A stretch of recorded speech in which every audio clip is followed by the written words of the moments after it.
Good morning, everyone! Hello, we are finally complete here in the studio, and we're more complete that you're with us now. I'm Paolo del Rosario. Let's get you up to speed with some news that you could use right now. Rise and shine, beautiful people. I'm Anne Asis-Carilo. Let's make your Tuesday morning extra special with a dose of laughter, good vibes, and the best company. And I'm Monique Tuzon. Your mornings are always more fun with us. Join us in the next hour and a half for stories and conversations that matter. Welcome back, Mo. Welcome Thank back. you.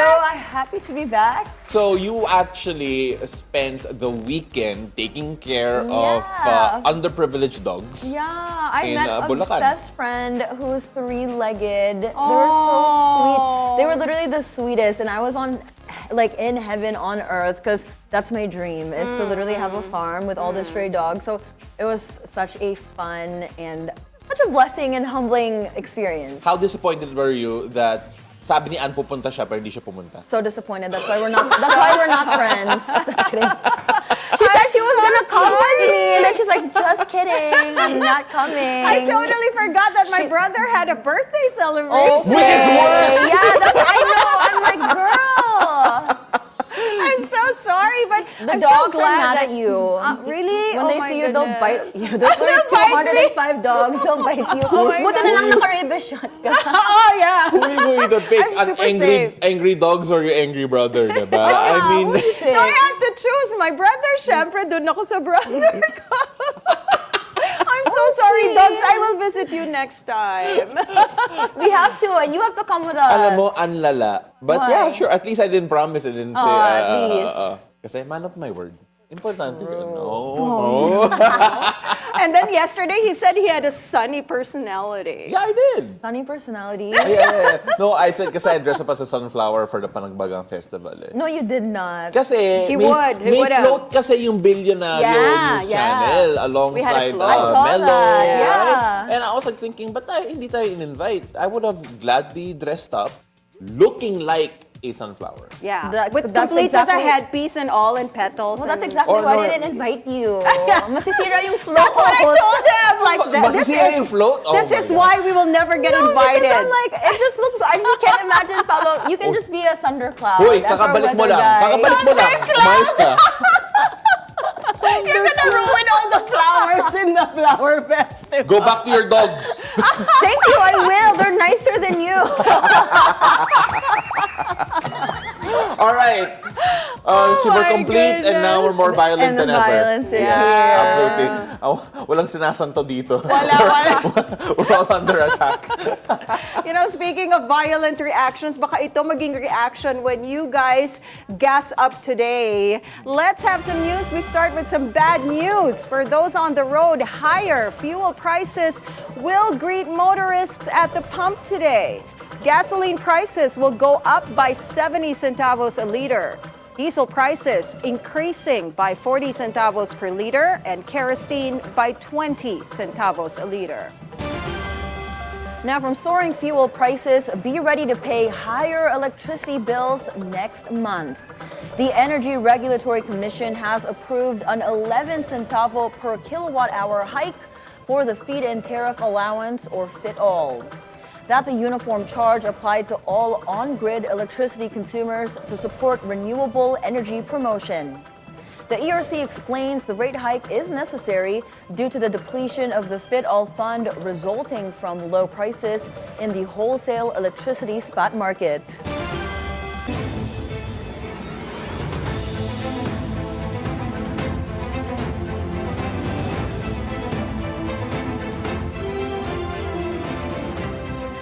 What will the weather be like today? Our sunflower, Paolo, gives us today's forecast from Weather HQ. Take it away, little sunflower, Pao.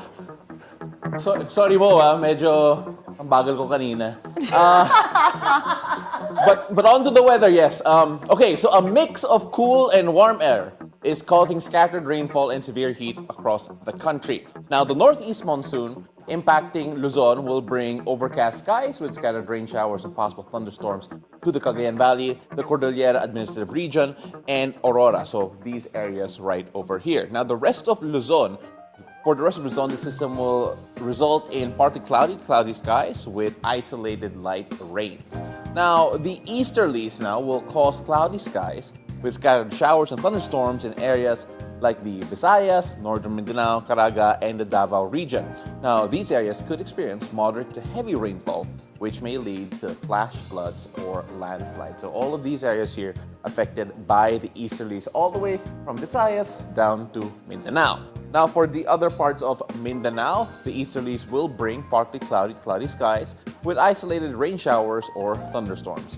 Now, on sea conditions, a gale warning is in place for the northern, eastern, and western seaboards of northern Luzon, especially in Batanes, Cagayan, including the Babuyan Islands, Isabela, and the northern and western coast of Ilocos Norte. Now, mariners in all these areas are urged not to sail due to very rough sea conditions, with wave heights reaching from 4.5 to 5 meters. Right, girls? On my way back to you. Thank you for that update, Pao. In other news, the word war continues between Malacanang and former President Rodrigo Duterte's camp. Newly sworn Presidential Communications Officer Attorney Claire Castro minced no words in her first day in office. Castro supported the earlier statement of Executive Secretary Lucas Bersamin, saying the former chief executive was lying when he said the Marcos administration is veering towards dictatorship. Anong ebidensya? Paano mapapatunayan? At tulad ng sinabi ko, hindi tayo pwedeng maniwala sa mga pang-iintriga lamang na walang ebidensya. At ito naman, siguro naman ay natatandaan ninyo, nung panahon ni dating Pangulong Duterte, inamin niya, fiscal pa lang siya, expert na siya sa pag-intriga at pagplanta ng ebidensya. So ano ba ang ating i-expect sa dating Pangulong Duterte? Gumawa ng intriga, magplanta ng ebidensya. In response, former Chief Presidential Legal Counsel Salvador Panelo criticized Bersamin for his supposed change of stance on the former president. He explains the executive secretary was all praises of the former president when he appointed him before at the Supreme Court and the government service insurance system. He says it was Bersamin who failed to point any false information Duterte has given to the public after calling him a, quote, one-man fake news factory. Never forget. That's what activists and student leaders remind the nation as we commemorate today the 39th anniversary of the EDSA People Power Revolution. The bloodless revolt in 1986 ousted the late strongman Ferdinand Marcos Sr. from Malacanang after 2 decades in office. For the longest time, the EDSA People Power Anniversary has been observed as a regular holiday. But this year, the current administration declared the event as a special working holiday. Nonetheless, several colleges and universities have suspended classes today to observe the People Power Revolution. Former Bayan Muna Representative Teddy Casino says this is Malacanang's attempt to revise history. Yung pag-set nito ng quote-unquote alternative learning day at pagpasa ng burden sa local units, sa chancellors, para sa kung anong gagawin sa araw na yun is actually quite spineless, if I might say. It's spineless and walang pakundangan sa character na dapat ina-uphold ng pamantasan. So it is an effort, consistent effort ng mga Marcoses to revise history, to make our people forget yung nagawa ng ating mamamayan sa pagpapatalsik sa kanyang amang diktador. And secondly, siyempre, dahil napatalsik ng people power ang kanyang ama, ayaw niyang naiisip ng mamamayan o naaalala ng mamamayan yung kapangyarihan ng taong bayan na palitan through an uprising yung mga nasa poder.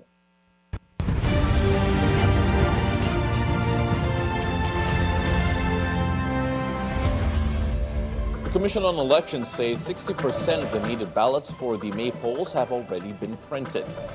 COMELEC Chairman George Garcia says that about 44 to 55 million ballots, the Whole Body aims to finish the printing of the ballots before the April 14 deadline. COMELEC is looking to regulate surveys with task force respect or regulation and enforcement of survey practices for election credibility and transparency. In its latest resolution, COMELEC obliges survey firms to register their organization before publishing results. They are also required to submit a comprehensive report along with details on who commissioned the survey, its methodology, and spending. COMELEC Chairman George Garcia says there is nothing wrong with conducting surveys, but they aim to crack down on bogus survey firms with this resolution. Wala po tayong problema sa pagmamanipulate o pag-i-influence. Tawagin na po natin word, ang gamitin natin word influence. The voters, part po yan ng freedom of expression and of speech. Hindi po dapat siya na ipigilan ng COMELEC. Kaya nga po sinabi ng Supreme Court, ang mga survey ay legal, valid, and constitutional. Kaya lamang, kapag hindi naman totoo talagang kinundak ang survey, o kaya naman talaga namang bogus yung survey organization, o kaya naman kaya lang nilabas yan dahil nga pumapabor kay ganito at bayad-bayad yun, yan po yung pakay po natin. Moving on to world news, Pope Francis' condition has slightly improved. The Vatican says, adding that his, quote, slight kidney problem was not a cause for concern. The 88-year-old pontiff was spending his 11th day in Rome's Gemelli Hospital, equaling the longest hospital stay of his nearly 12-year papacy. Meantime, a group of faithful gathered outside the hospital, singing religious songs and praying the rosary for the ill pope battling double pneumonia. Candles, flowers, and balloons with pictures of Pope Francis were laid at the statue of the late Pope John Paul II, who was treated at the facility many times over during his papacy. And on Sunday, the Vatican described the Pope's condition as critical for a second day and said blood tests had shown an initial slight insufficiency in his kidney function, which it said was under control. U.S. President Donald Trump says Russian President Vladimir Putin accepts the idea of sending peacekeepers to Ukraine as part of a ceasefire agreement. Trump claims that Putin has no problem with the plan, as French President Emmanuel Macron says Europe is ready to help. Trump said the U.S. is, quote, very close to reaching a minerals deal with Ukraine. He adds he might meet with President Volodymyr Zelensky soon to seal the agreement. The U.S. administration has been negotiating a minerals revenue sharing agreement with Ukraine to regain some of the money that former President Joe Biden sent to Kiev as wartime aid to repel Russia. But Zelensky rejected Washington's demand for $500 billion in mineral wealth from Ukraine as repayment for the assistance. I don't think it's going to be much of a problem. I think once we settle, there's going to be no more war in Ukraine, and you're not going to have it. It's not going to be a very big problem. That's going to be the least of it. We're helping Ukraine like nobody's ever helped Ukraine before. And I can say this, if I didn't become president, Ukraine would right now still be at a level where there would be no even thinking about a peace. And it's a sad thing that this happened. This would have never happened, this war, if I were president. Zero chance. Philippine Ambassador Jose Manuel Romualdez confirms the country's exemption from the United States fund aid freeze to other countries. Romualdez tells BNC's Agenda the Philippines will receive security assistance from the Trump administration. Fondo na pinag-usapan dito, yung 500 million that was already set just a couple of months ago during the Biden administration, and so we were exempted from that one. This was actually approved by the U.S. Congress. We are working on the 500 million a year, which is supposed to be going for our modernization program for our armed forces. As to the reported 300,000 undocumented Filipinos that may be deported, Romualdez says 60 have been processed so far and advises others to seek legal help in the path they have to follow so as not to be blacklisted in the U.S. In sports, decorated PBA champion Alex Cabagnot is shifting from the pros to the collegiate ranks once again. The veteran playmaker has joined the coaching staff of the UE Red Warriors led by its new head coach Chris Gavina. Kabagnot last saw action for the Converge Fiber Xers in the PBA. The 9-time champion has yet to officially announce his retirement from active play as he was part of the roster last conference. But he is best known as part of the so-called Death Five, the San Miguel Beermen that won multiple championships in the PBA in the past decade.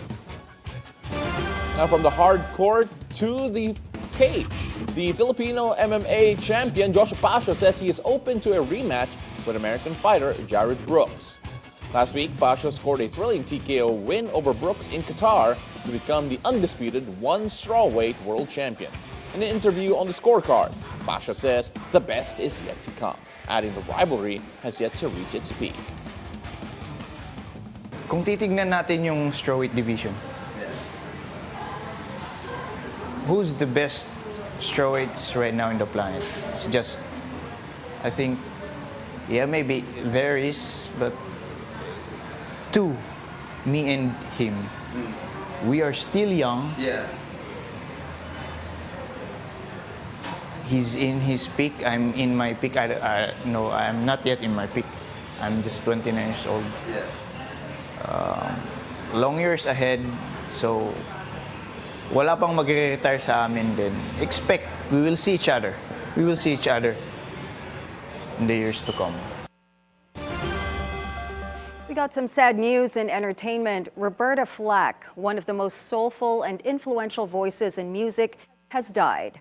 Flack's publicist confirmed the passing of the Grammy-winning artist on Monday, days after she celebrated her 88th birthday last February 10. Flack became a superstar in the 70s with a genre-defying style that combined elements of jazz, soul, pop, and R&B. She became the first artist to win 2 straight Grammy Record of the Year trophies for First Time I Ever Saw Your Face in 1973 and 1974's Killing Me Softly with His Song. In 2022, Flack revealed her struggle with the progressive illness ALS that impacts nerve cells and causes paralysis and death. Now on to some lighter entertainment news. The Academy has officially announced the performers for the 2025 Oscars. American pop star Doja Cat, Blackpink Lisa, and British singer-songwriter Ray will take center stage for a, quote, show-stopping celebration of cinema.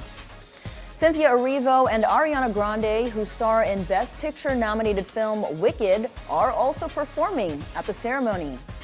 The Oscars will be held on March 2, hosted by American TV host and comedian Conan O'Brien. Historical epic Shogun wins big at the 31st Screen Actors Guild or SAG Awards. Shogun won the prestigious Best Drama Series Ensemble. It stars Hiroyuki Sanada, and Anna Sawai also won Best Actor and Best Actress in a drama series. Meanwhile, Hulu series Only Murders in the Building was hailed Best TV Actress Award for The Substance. I love that Demi Moore has won again. Yeah, I mean, She- she wins wherever she goes. It's just one of those But things. this is actually her first acting award. She's been in the industry for the longest time, and this is only the first time that she has won an award. That's why it feels really special for her, because at her age, It reminds me right? of Leonardo DiCaprio. Yeah, who never wins an award. Never wins an award, finally like until won you know one. that Yes, one yes. Oscar, right? So I mean, like it's good that the mga veterano, they finally Oh. get their, they finally get their shine. Yeah. But I'm happy that Shogun is still winning. I Kahit ang know. tagal na. Have you guys, girls, actually watched it? I started. yet. I'm still working on it. I've been so busy. We've But had this I love the conversation actor. last year. Yeah, oh my I gosh. know. I am working on oo. it. Pero yeah, I mean like, but going back to the Oscars also, I'm so glad that Conan O'Brien is hosting. I love him. He's One so of funny. my favorite hosts in general. One of the guys I actually patterned my interview style with. Oh, Conan O'Brien. really? It's Conan O'Brien and Jerry Seinfeld. Oh, okay. Yeah, Okay. because the way that they can actually interview not serious people and sitting presidents of the United States, Yes, yes. it goes really deep. So I'm a big fan, and Conan O'Brien's podcast is still my #1 listen in general. So yeah, I'm excited for that one too. I gotta listen to the podcast now and watch their interview styles. Oh, yeah, 100%. But you know what's funny? Speak of interview, nag-pre-interview si Anne kanina at may bagong tattoo na siya. Oh, yeah, in the next coming actually. days. Yeah. Oo. I already Ang had bilis. this. Ang bilis. Really? That's how I work, that's how we roll. But really, we had a conversation off air and I already have a schedule. I will be seeing him really soon. I'm saving this big blank space on my arm to get a big floral piece. But up next, getting tattoos can make you instantly cool if you get it right. What are some do's and don'ts and what styles are in? Manila tattoo artist Charles Arteta joins us live after the break. It's a beautiful day. We'll be right back.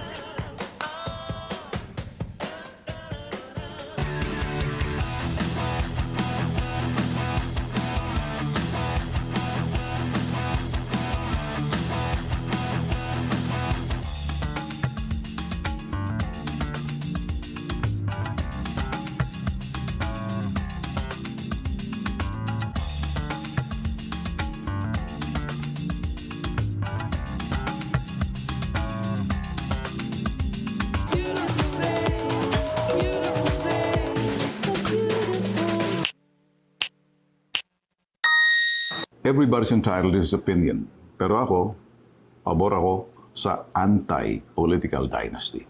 Ngayon, doon sa sinasabing disqualification case sa amin, partikular ako, si Ben Bitag Tulfo, hanggat hindi malinaw yung batas, hanggat hindi lumabas yung sinasabing batas na magmumula sa Kongreso, Senado, maraming nag-attempt na rito. Hindi ko maintindihan kung bakit hindi ma-implementa. Siguro hindi pumapasa. At this point, Article 2, Section 26 of 1987 Constitution. Sinuri namin yan, the state shall guarantee equal access to all opportunities for public service and prohibit political dynasties as may be defined by law. So, para sa akin, hanggat walang malinaw na batas, enabling law, sino mag-i-implement yan?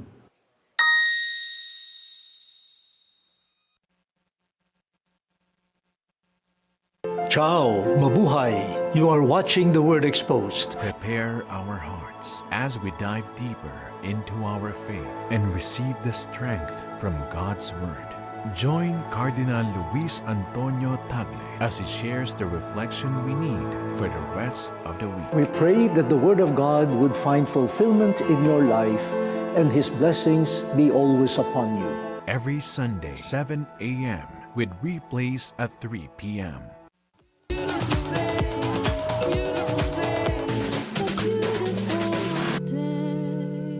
Hello and welcome back. You're still watching It's a Beautiful Day. If you are in your tattoo era or still thinking about getting your first one, we've got you covered. Manila tattoo artist Charles Arteta is a go-to for many, including celebrities and influencers. Aside from his precise creative skills, Charles also works to break stereotypes about tattoo in his online content. We speak with him live in the studio this morning. It's a beautiful day, Charles. Welcome to the show. Hi guys, good morning. Happy to be here. You know what, Charles, I wanted to ask, how long have you been doing this and how would you describe your tattoo style?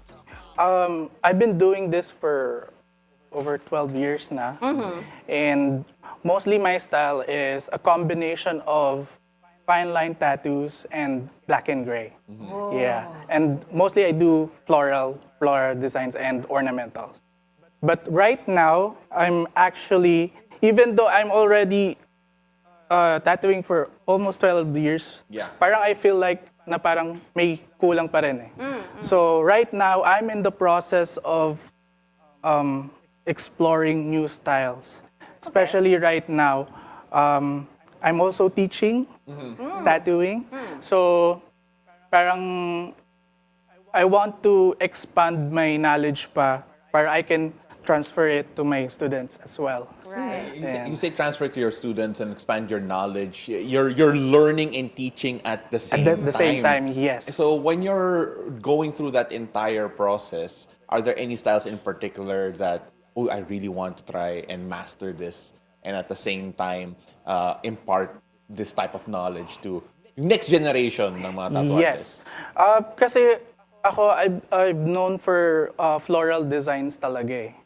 But lately, medyo parang I feel like na outgrown ko na yung style na yun. So I really want to incorporate like black and gray style to my floral design. So parang ang itsura niya is floral pero medyo may contrast. So the reason why I want to incorporate contrast to my designs kasi para mas mag-pop out siya and mas parang yung ano niya, yung quality niya mas matagal. Yeah. Oh, interesting. Well, speaking of styles, what are the trendy tattoo styles, I guess, for this year, for 2025? Like here in the Philippines, kasi mostly ano pa rin, minimal tattoos pa rin talaga. Yeah. Though, unti-unti naman na tayong nai-influence din ng ng international na mga designs. Yeah, but here in the Philippines, parang ano pa rin, minimal tattoos pa rin yung nauuso. Kasi nga parang, you know naman, here in the Philippines, medyo conservative pa tayo until now. True. So, but somehow we want to be rebellious at the same time. So, yung generation natin gusto lang maliit na tattoos, ganyan. Yan. I think, mga minimalist style pa rin talaga. Yeah, you're talking to the wrong person. Anne has a huge one on her arm. Yeah. I mean, like, I'm just saying, there's a reason why that she was talking to you a while ago about something more. But it's really interesting na mention mo na very conservative tayo. Yeah. Because it also feels that even though we are conservative, it feels like it's becoming a bit more acceptable. Kasi dati, to be professional, you can't show any tattoos. Yes. But right now, it's starting to feel na mas accepted siya. Sure, the more concerned people would say na that still shouldn't be the case. But do you feel that? Do you feel that maybe there now is more acceptance to tattoos in general dito sa society natin? Yeah, actually, sa society natin ngayon, mas slowly na-accept na siya. If you know, from the recent news, meron ng mga like companies na nag-accept ng mga visible tattoos. Kasi before, okay lang may tattoo ka, pero dapat ano yan? Covered yan. Yan. Like, for example, sa mga celebrities, okay lang may tattoo, pero i-conceal natin yan, right? Pero ngayon, talaga kahit exposed na yung tattoo mo, okay lang. Minsan mapapadaan ka sa EDSA, may makikita kang billboard, may maliit na tattoo yung model. No? So, I think, ngayon, mas na-accept na siya. Yeah. You can see a lot of people already getting tattoos, especially the younger generation, Yes. diba? They're always going to, and nagtayuan na lahat ng mga tattoo shops. You find them everywhere, right? Yes. Plus, we have tattoo competitions. So we're starting Yes. to really embrace this culture. Now, for our viewers who are thinking of, getting their very first tattoo, what are the do's and don'ts? Okay, first of all is, for me, napaka-important na you have to really think of your design. Ako, I'm a fan of putting intentions to your design, like may meaning. Right. Yeah. Not just get a tattoo because It's cute, it's maganda, It's right? not just skin deep. Yes. Yes. Kasi mas nagkakaroon ng value yung tattoo mo kapag may story siya behind it. Like kung babalik tayo sa history ng tattoo dito sa Pilipinas, sila Wang-od. Kaya sila nagpapatattoo because they honor it. It's parang a symbol of honor, right? It's earned. Yeah, it's earned. So parang yun yung parang pinopromote ko. And yun, once na meron ka ng naisip na design that resonates to you, and napaka-importante na makahanap ka ng artist na yung style na gusto mo is ginagawa niya. Right. Yes. Yes. Hindi ka maghanap ng artist na random lang. As much as possible, yun, expertise niya yung style na gusto mo. Yun. And after that, yung preparations mo before getting the tattoo. Napaka-importante na dapat kompleto yung tulog, no alcohol, and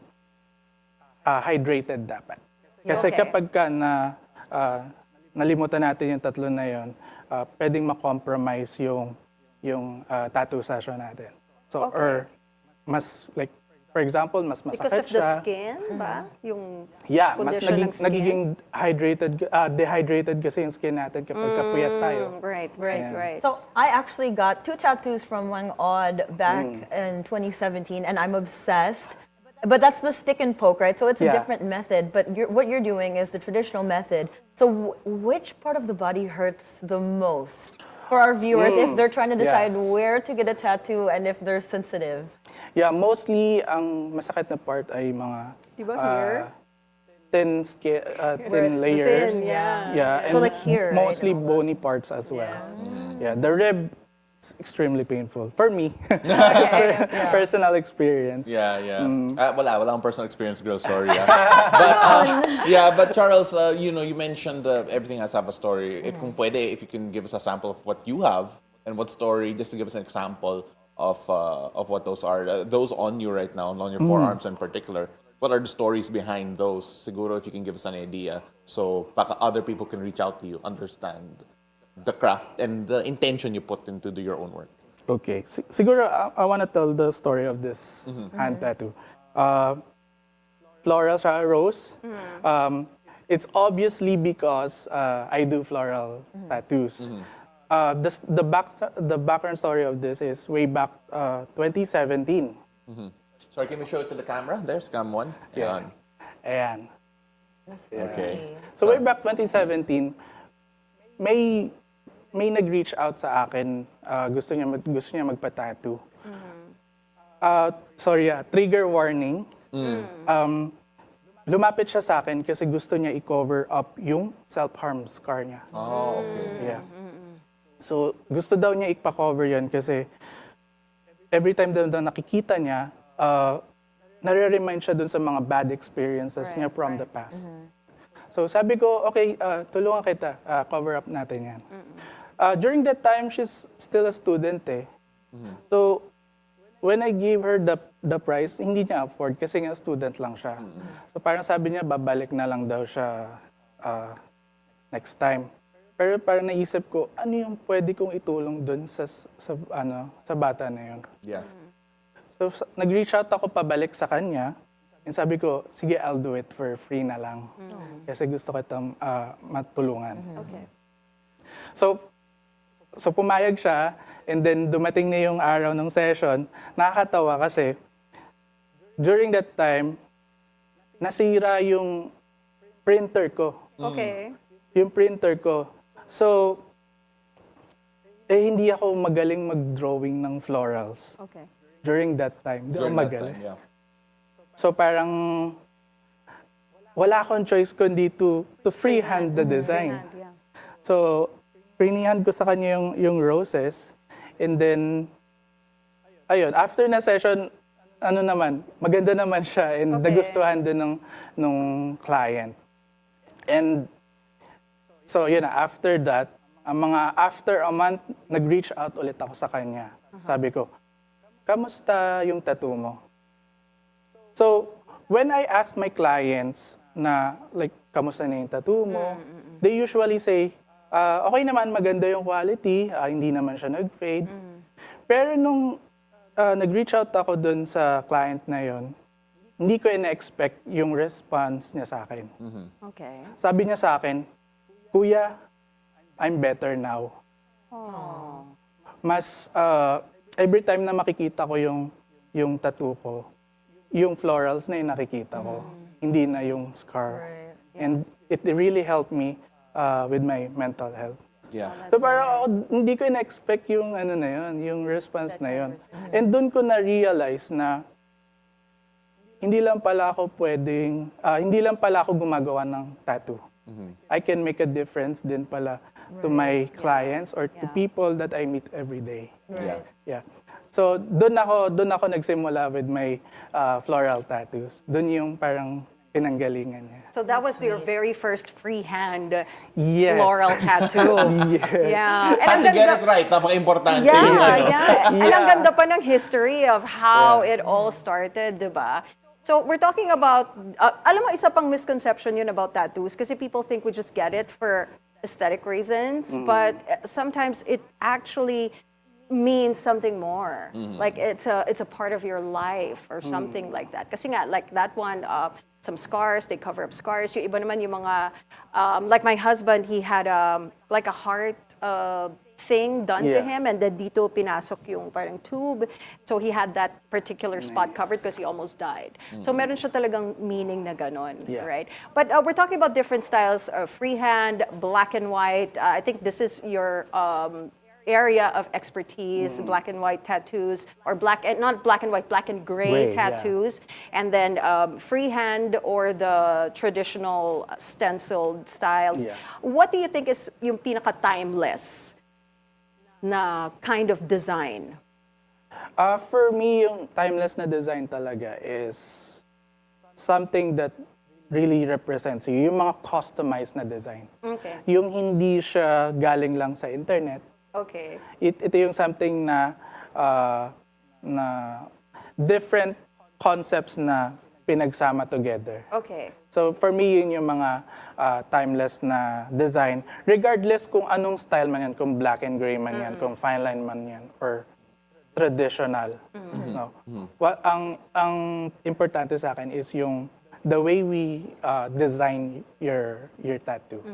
Are there any specific I guess challenges when you do tattoos for specific people? Like, are there certain people that cannot get tattoos because maybe they have a skin sensitivity or something like a condition that they can't? Or they want to tattoo about their current partner, pero hindi pa asawa. Yikes! Yung may names Yung mga kinala mo na ganyan. or numbers.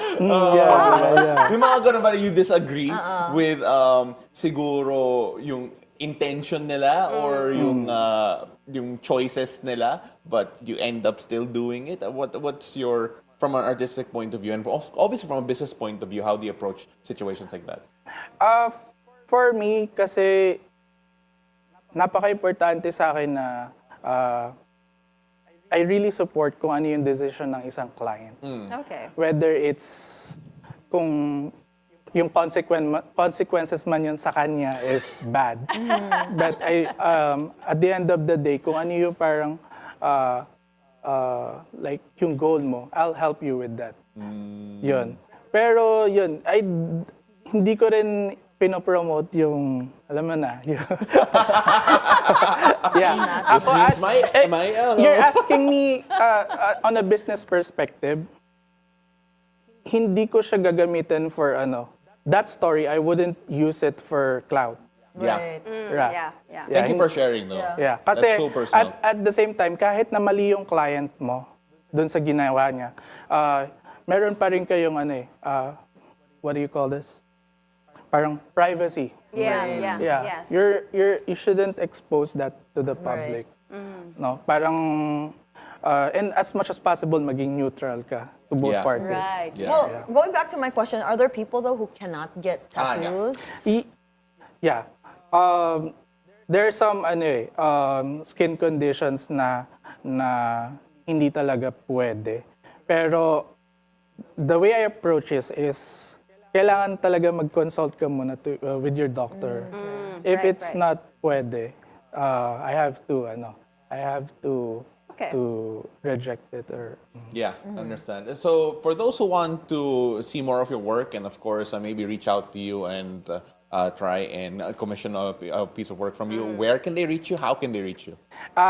Mostly Instagram, Facebook, TikTok, Charles Arteta, or my tattoo studio is Tattoos by Tema. And so you can see me on all social media platforms naman. Yeah. May schedule na ako doon. Yes! Excited na ako. I am. She finally got something from the show.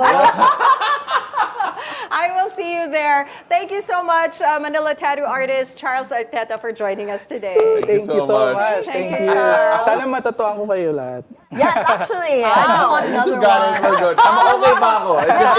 It's a beautiful day. You should totally personality design ko a tattoo. Hindi personality ko magpa-tattoo, but that's just me. But you two, I will support the both of you. Thank you so much.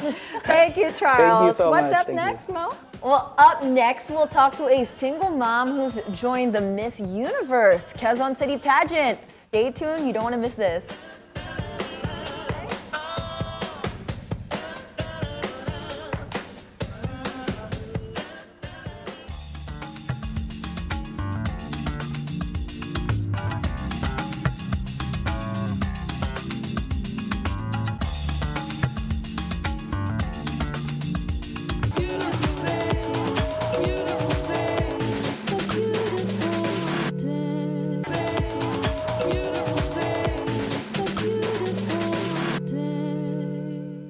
Hello, hello, welcome back. You're still watching It's a Beautiful Day. And it's a beautiful day indeed because we often hear the phrase, age is just a number. But our guest today wants to prove that true beauty is timeless. She showed that she can hang with the young ones by joining the Miss Universe Philippines Quezon City pageant at 56 years old. Now joining us live in the studio is Catherine Muguerza. It's a beautiful day, Catherine. Good morning. Good morning. Thank you for coming. And I'm so glad I did not join the pageant when you're running because you're going to give me a run for my money. Like, it's amazing at 56. I mean, what inspired you to join a pageant? Well, actually, I am already alone. My children they're all grown up, so they have their own lives. So one day I have decided to simply enjoy myself. What did your children say or think when you let them know that, oh, I'm gonna go join beauty pageants? Actually, at first, I asked for my freedom. Oh. So I said I wanted to do something that I wasn't able to do when I was young. So they just let me. Because that time I am already 55. So I said, I want my freedom back. So my kids are okay with it. So when I first joined the pageant, that's Mrs. Universe last August, I was crowned as Mrs. Universe Southeast Asia Worldwide. Wow. Then I opted to compete international. So I was a champion in Malaysia last December 2, 2024. So I got the Mrs. Legend Universal Intercontinental Champion. Wow. Yeah. Wow. So my prize actually is a tour in China. Wow. Yeah, I got a week tour in China. First time niyo po sa China? Yes, and it's also my first time in Malaysia, in Kuala Lumpur. Nice. I went there just to join the pageant. You know, Catherine, competing at that age, 56, requires a different kind or a different level of confidence, no? Was there ever a time na nagkaroon ka ng parang self-doubt? Did you feel na parang, kaya ko kaya to? Magagawa ko ba to? And how did you overcome that feeling? Actually, wala akong ganun eh. Wow!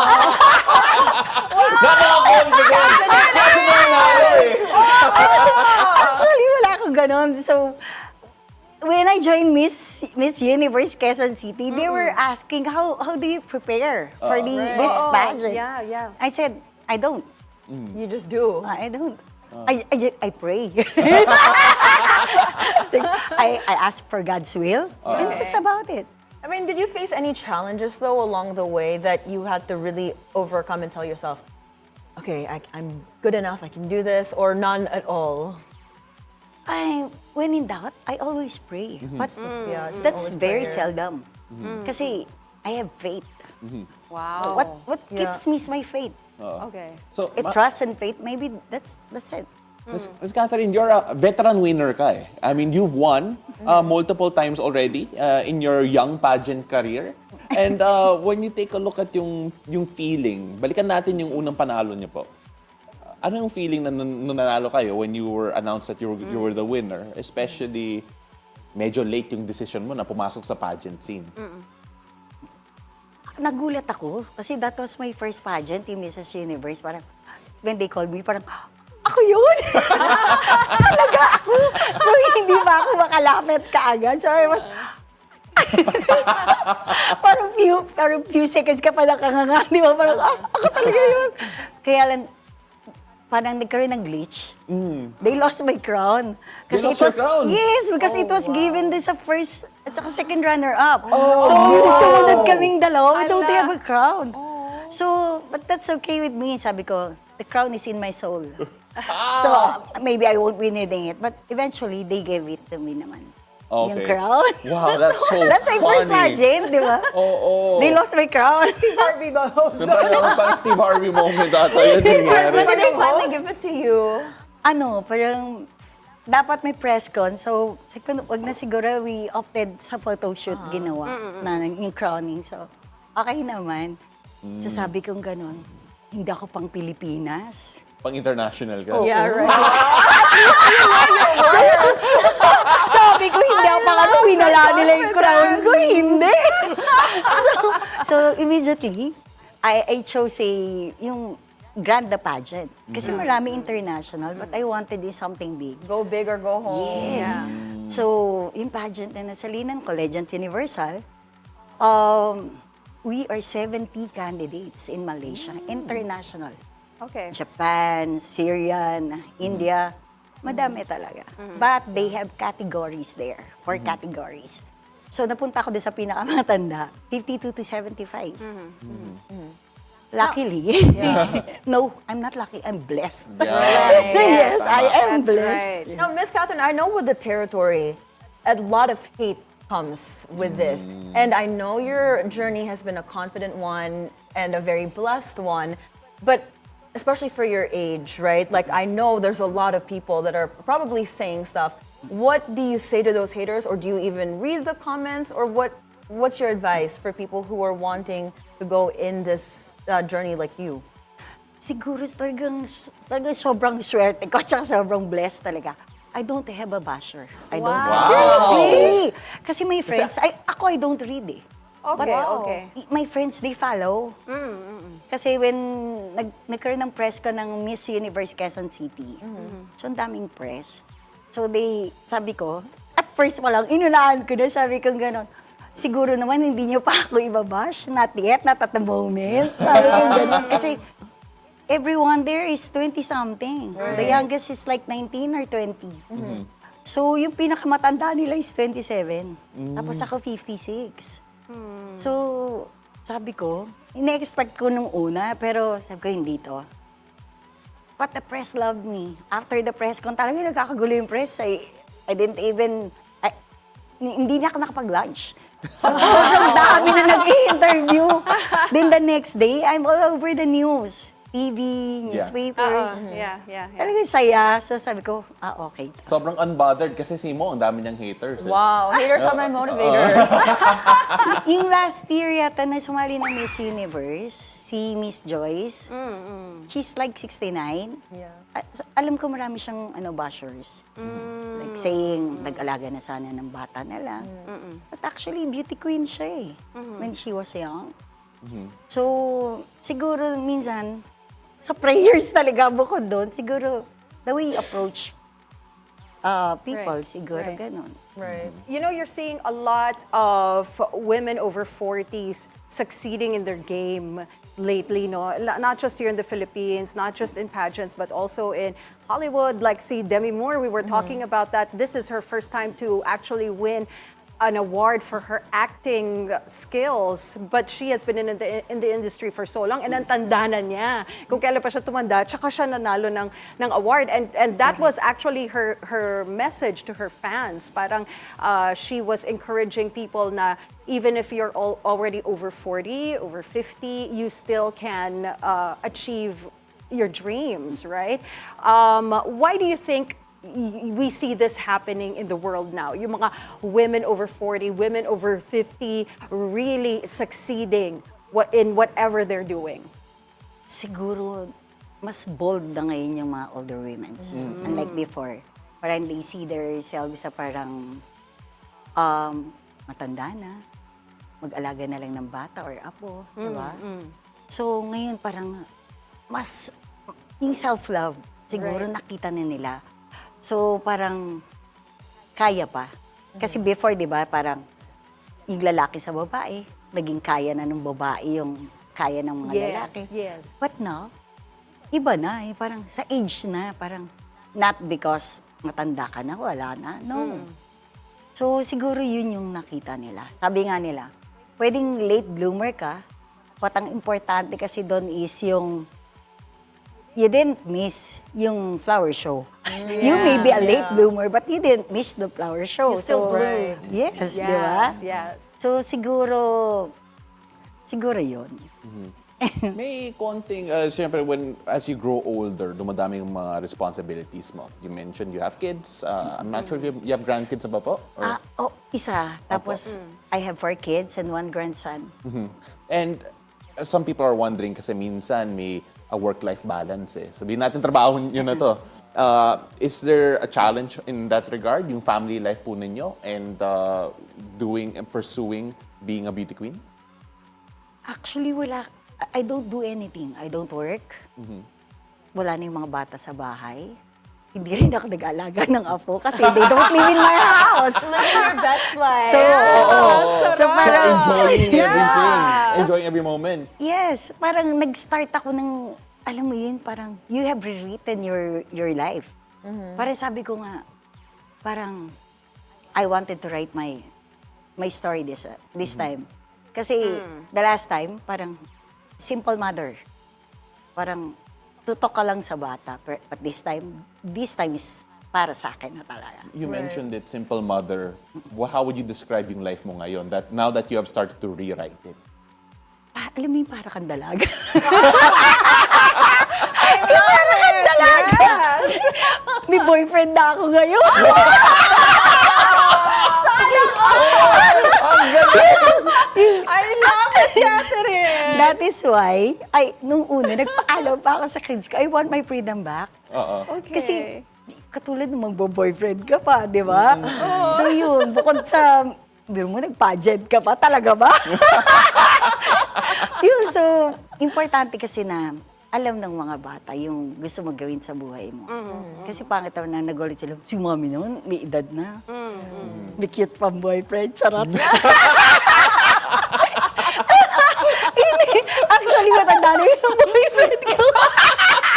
I just call him cute. Magsa-seminar nga ako sa'yo, Catherine. Tulungan mo nga ako. I need your confidence. Ay, mag-hi pala ako kay baby. Hi, baby. Oh my God! How na kayo ni baby? 2 years?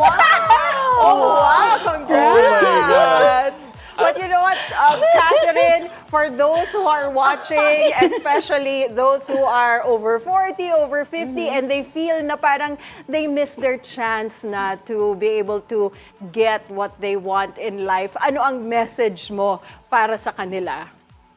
Message ko, siguro, enjoy life.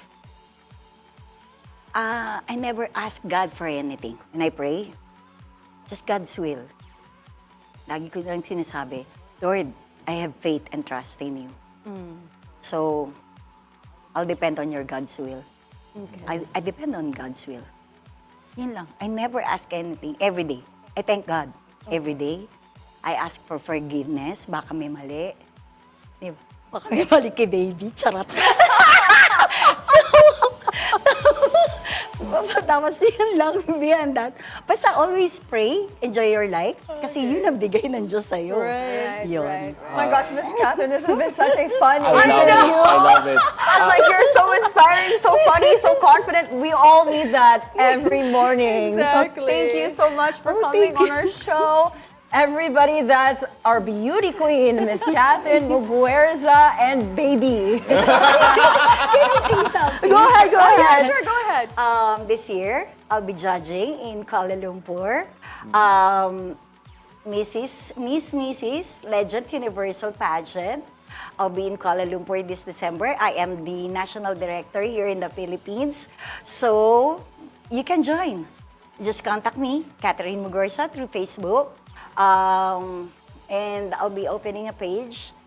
I'll update my Facebook. Just message me.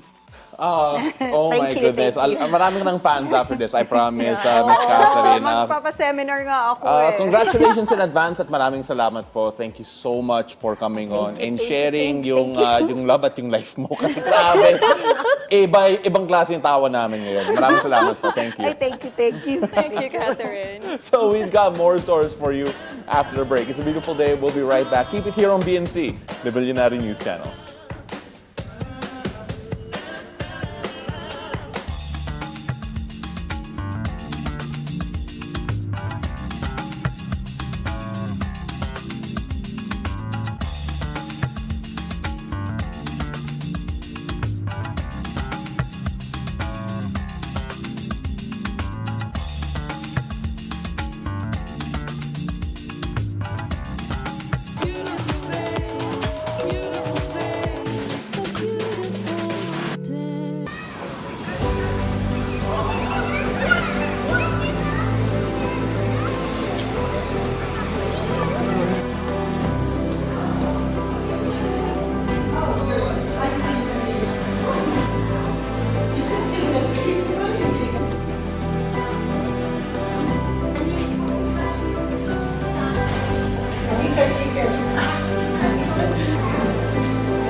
welcome back. You're still watching It's a Beautiful Day.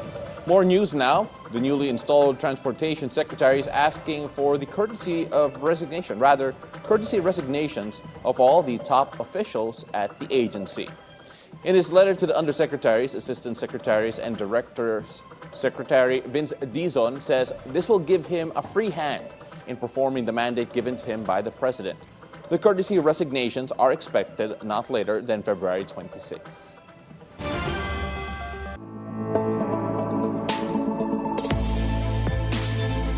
Now, on to global weather. Heavy snowfall struck Japan once again on Monday, specifically in Osaka, the country's second largest metropolitan area. According to the Japan Meteorological Agency, a powerful cold air mass has moved into the Tohoku, Hokuriku, and Chugoku regions along the Sea of Japan, intensifying the already severe winter weather conditions.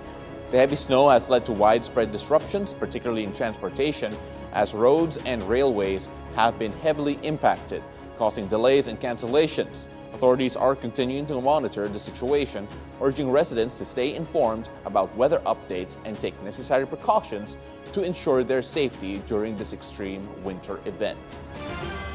Now, in the Middle East, a cold front has brought intense snowfall to the hills of Beirut and the mountains of Lebanon. The snow has blanketed the landscape, particularly in higher altitudes, causing disruptions in transportation and making some roads impassable. Now, the drop in temperature has also affected daily life, with residents relying on heating systems to stay warm. This winter weather is part of a broader system impacting the region, bringing snow, strong winds, and colder than usual conditions. It's not just about speed, it's about heart. Some of the country's top car collectors roll out their prized sports cars, not for a race, but for a cause. The 6th edition of Sports Cars for a Cause initially raised a whopping 12.7 million pesos, all for automotive scholars and a future digital school. BNC Mobility's G. Baroga takes us to the streets of BGC in this horsepower-fueled mission.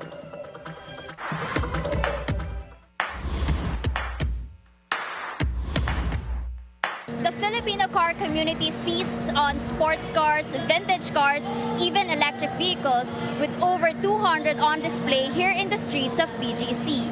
Top auto clubs, collectors, and car enthusiasts participate in this charity-driven event. Shiny Ferraris, Porsches, and Benzes, name it, it's here. But these dream machines aren't just turning heads, they're changing lives. 1, 2, 3! This charity event started as a passion project among a few car lovers. Now, 6 years later, it has grown to 237 cars stretching across 4 blocks in BGC. And at the center of it all is Bilyonaryo Charlie Rufino, who wears his love for cars and giving back on his sleeve. It's really a fundraising for our schools. We have a school for the poorest of the poor, so we have about 10,000 kids, full board and lodging, and we teach them in 2 campuses in Cavite and 2 campuses in Cebu. So this is really for the graduates of the scholars that we have for automotive. So every year we have that. The funds will support scholars at the Sisters of Mary School or SOM, providing free full board education to about 10,000 students in Cavite and Cebu. Plus, they're building a digital training center, equipping future graduates with tech-driven skills for the automotive industry. Sister Teresita Sumalabe of SOM says that the number of scholars has grown from just 10 in the beginning to 146 last year. She expresses gratitude to the event organizers for choosing SOM as the main beneficiary, noting that each scholar's tuition costs about 60,000 pesos per school year. They will not only help us for the scholarship grants, but also they'll be helping us with the proceeds from these sports cars for a cause would be used also in acquiring the facilities for the new for the ongoing construction, no? But for the facilities, that means that it will be used in the school, in the digital training center. But it's not just about charity. It's also a showcase of dream machines. And of course, what's a car event without some showstoppers? Willie Titen, president of AutoHub Group brought out two of the finest Lotuses, Emira and Evora.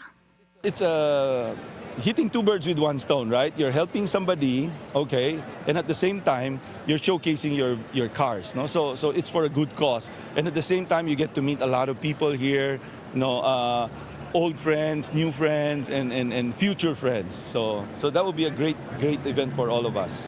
As the sun sets on another successful year, Rufino is already setting his sights on 2026. More cars, more donors, and more students whose lives will change because of sports cars with a purpose. For BNC Mobility, G. Baraga. It's all good weather in Brazil, and pet owners and their costume dogs are braving the heat in Rio de Janeiro to celebrate its annual street party. The event is being held on the iconic Copacabana beach as part of the city's vibrant carnival festivities. Dogs come dressed up as us. It's fantastic. It's refreshing in the shade despite the heat. Bring your dog. The carnival in Rio is full of dogs. Did you see Lola? Did you see Lola? The one dressed like a showgirl? The yellow feathers in her hair. Oh my God, that was a good one. That was a good one. Sa Copacabana yun, right? Yeah. You know what? If we should have it here in our iconic beach here in the Philippines, sa Dolomite Beach. No, in sa Manila. But let's bring them naman to Siargao, to Boracay. Joke lang naman sa Dolomite Beach. Or yung malapit na lang, some beach in Batangas para medyo malapit, right? Yeah, and then dress them up. It's so cute. No, they should totally. But honestly, one of my favorite things to do, especially when I'm in Boracay, is just walk around in the morning sa may mga stations. Yeah. There's a hotel in particular that has 4 Shih Tzus. Nuh-uh. They let them out in the morning free on the beach. So And cute. as a big Shih Tzu fan, literally because I'm a huge person and I like Shih Tzus, all right, they are all over. They're all over the beach. I mean, like it's just so nice seeing them here. We should totally do like a parade in BGC or somewhere. Yeah. Like Makati. Also, with floats. Kung walang aso dyan sa Copacabana whose name is Lola, dressed like a showgirl with her skirt cut down to there with a yellow feather in her hair, Okay, I sing would it, be sing so it, upset. sing it. Why? Is it a song? Okay. Ay, nako. Oh, look Oh at my that. gosh. She You looks know, like the greatest showman. I love dressing Ayan, up. si Lola. She's Ayan. a showgirl. Yellow feather dapat. Yellow feather in her hair. I love dressing up my dog, lalo na pag Halloween. So cute. I don't dress up. I buy dogs dress up for special occasions, but not for Halloween. But do they like being Halloween, you dressed don't up? dress them up? Not a costume. Huh? Not a costume. Like they have like Sunday's best, but they don't. Wow. Dapat pag Halloween, you dress them up. We have one of them dresses up as Chucky every year. Oh my gosh, it's so funny actually when dogs do Mine dress up is as Dobby. There was one time na Dobby Elf? siya from Dobby? Dobby the elf. And then Yeah. we bought him a basketball jersey. Tapos pundan ano lang siya? yung kay Dobby eh. Oo, Yeah. kaya. And then we got him a basketball jersey. So ano siya, Le Dog Oh, my James. dogs dog hate being James. dressed up. Yeah. Like they really do, especially like here in the Philippines, it's so hot, Yeah. so they hate it. Yeah, but either way, it's just so much fun. It is Hopefully. fun. And dogs at the Yes. beach are the best. Always. To be honest, Dogs at the beach are the anywhere. best. Yeah. So right now we're gonna move on to one of the most favorite segments of my two co-hosts here because we're gonna ask, Eto na! How's your luck shaping up today? We'll find out from Bang Shoy, a master Hans Kua, in our horoscope of the day.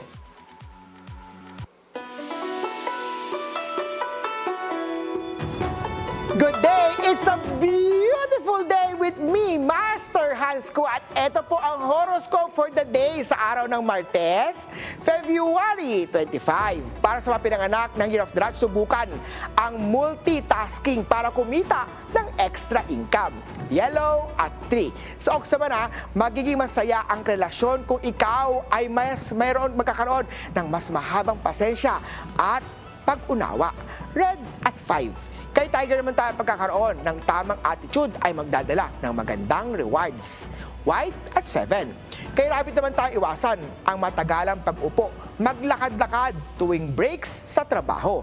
Blue at 6. Kay Drago naman tayo magiging maayos ang lahat basta trust the process. Peach at 4. Kay Stick naman tayo magkakaroon ng linaw tungkol sa iyong priorities sa pag-ibig. Pink at 9. Ito naman Fiancé of the Horsey, mag-ingat sa mga fraudulent offers na nag-uugnay sa pera. Purple at 4. Skyship naman tayo magandang taon ito upang ayusin na ang utang o mga liabilities mo. Green at 1. Sa monkey naman ang tamang diskarte ang magbibigay ng smooth na workflow. Gold at 2. Kay Rooster naman tayo mag-ingat sa mga miscommunication na maaari magdulot ng delays. Orange at 8. Kay Dog naman tayo magtabi para sa future travels o big project. Silver at 5. Sa Pig naman ang pagtulong sa kapwa ay magdadala ng blessing sa pera. Paalala lang, ito po ay patnubay lamang. Ang tunay na swerte ay nagsisimula sa pagiging totoo. Ako po, si Master Hans Kua. Thank you so much for that. That's Master Hans Kua. Sandali lang. Akala ko magbabanter tayo about Yeah, magbabanter naman tayo. I was waiting for you to say something. I was waiting for you guys to catch me. No, kung nag-trust fall tayo dito sa show na to, masasaktan ako. I just let you fall and I was like, wait lang. Like, somebody catch me. Walang sumalo. Oh no. Sorry. Hindi pa rin ako makaget over eh. Pati si Direk, sabi niya, wait lang, Anne. I thought Anne was gonna say something. Ang dami yung sinabi when he was rolling and then na-stage fright siya, wala siya sinabi. I was gonna say something but I thought you were gonna say something first. Si Master Hans may kasalanan yan. Sabi niya kasi magbayad daw Sa ako ng mga utang. nagtataka po, for those wondering kung scripted po yung show na to, Hindi po. At all. Not okay. at all. Every bit as spontaneous. Yung news na hindi. Oo. Sabi kasi ni Master Hans, yung sheep daw, goat magbayad ng utang. So parang pinapatamaan ako ni Master. So in other words, mga kapatid, mga kaibigan, may utang si Anne. I know, like you really just told everybody. Like, Meron! Utang na loob. Oh my Up goodness. ahead, guys. Ever feel like your Riz game is not that strong? Don't worry because Coach V shares some power moves on today's Love Hacks after the break. Don't miss it. It's a beautiful day. We'll be right back.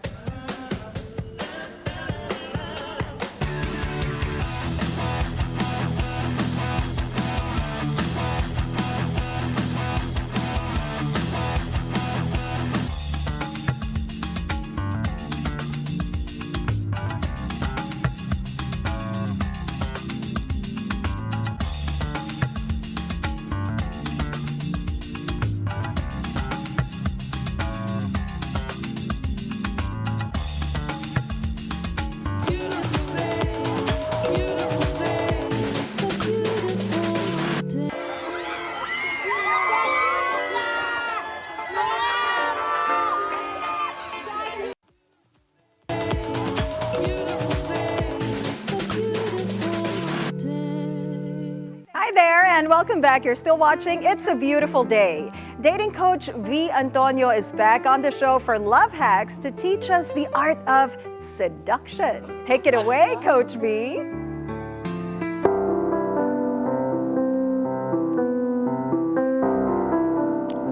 Good morning, loves. It's a beautiful day. Coach V here, bringing you a brand new day and a brand new way to level up your love life.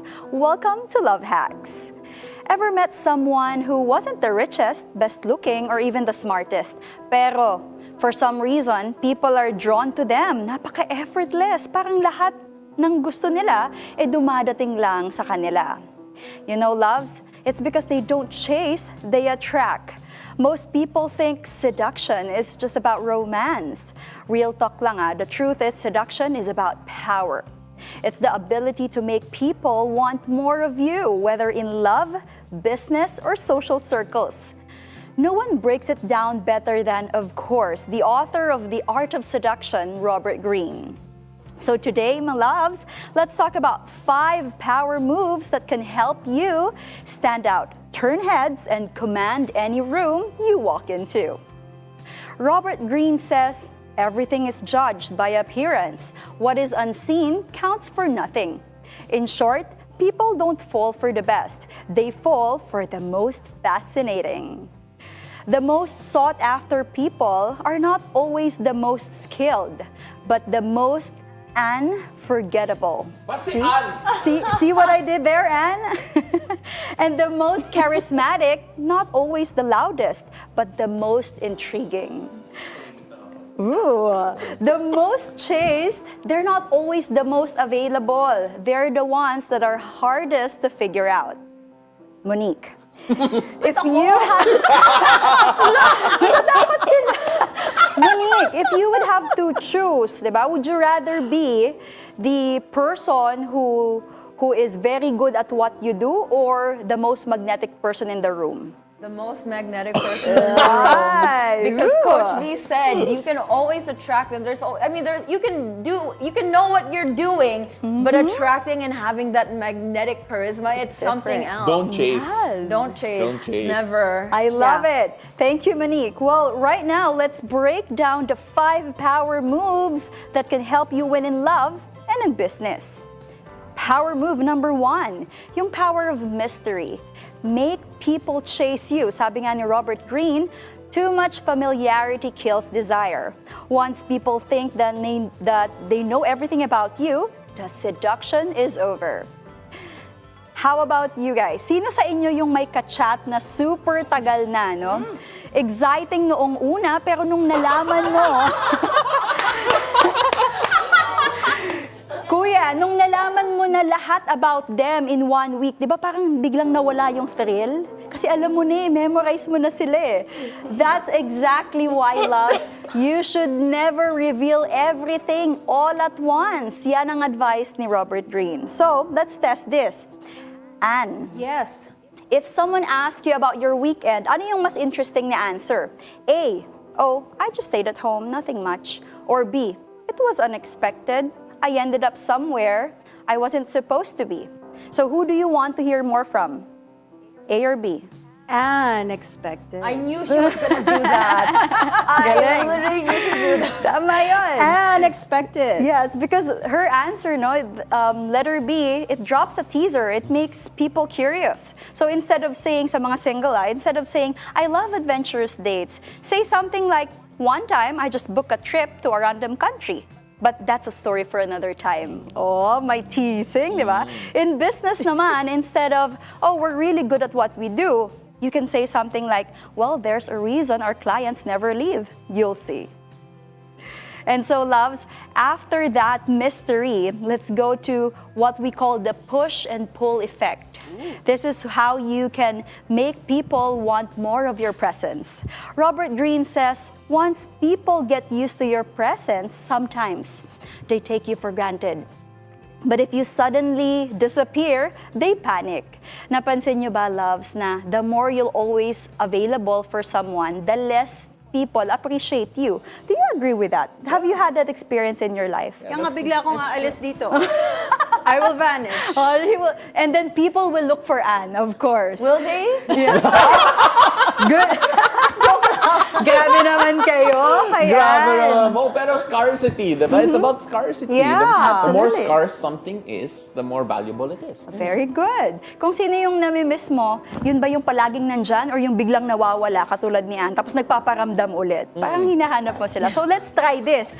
Pawa, imagine you're texting someone you like. Anong mas nakakakilig? A, yung good morning po, kumusta ka na po, every single day. Or B, yung biglang nag-lie low, then after 3 days, texted you, hey Pao, I saw something that reminded me of you. Ang sakit kasi ng after 3 days pa eh. I don't know, for me, that's kind of sus. Diba? Pag may gap. No, it depends rin. I mean, like, I think it depends on the relationship rin. Yes. Kapag, if kung kayo na, syempre, you wanna hear each other from them every always, day. right? Yeah. Pero kapag nawala.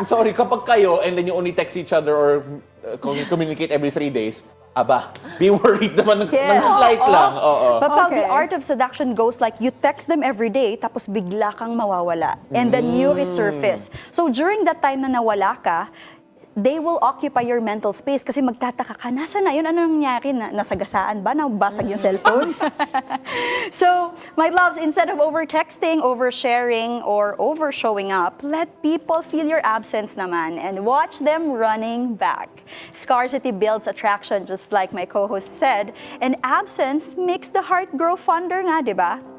Tip number 3, the irresistible contrast. Be a walking paradox daw. Sabi ni Robert Greene, seductive people are never one-dimensional. They blend contradictions. Sweet siya, yet unpredictable. Confident, pero playful. That's me. That's true, totoo yun, Monique. And anong mas interesting? Let's ask Monique, someone who's just nice or someone na nice but has a wild side? Someone that's nice but has Are you a like wild that? side. Nice and has a wild side? It makes it more interesting. Because if you're just nice, hanggang dun lang, one dimension. So you Yes. have to have different hobbies, different sides of you. Different sides of you. And that side of you, not everybody should see that, right? There are Right. sides that are reserved for special people. Yeah. So an example is a polished woman who suddenly cracks a witty, sarcastic joke, di ba? Unexpected. Or a CEO who dominates the boardroom but is effortlessly cool pala when you party na. Or imagine a quiet, mysterious person who, when they speak, owns the conversation. So tip, my loves, show an unexpected side of yourself and keep people guessing. Sino ba talaga siya? Ano ba talaga ang personality niya? So it boosts your charisma and influence. Now, tip number 4, maganda to, the emotional hook. Make them feel something. Sabi nga ni Robert Greene, people don't remember facts, they remember how you made them feel. This is what Anne said exactly yesterday. Yeah. So tanong, sino sa inyo yung nakaalala dun sa una niyong heartbreak? May nakaalala pa ba sa inyo? First heartbreak, ha? First heartbreak. Baka mga cameraman natin, hindi sila nakatago. Siguro ay hindi ka makakauwi, my loves.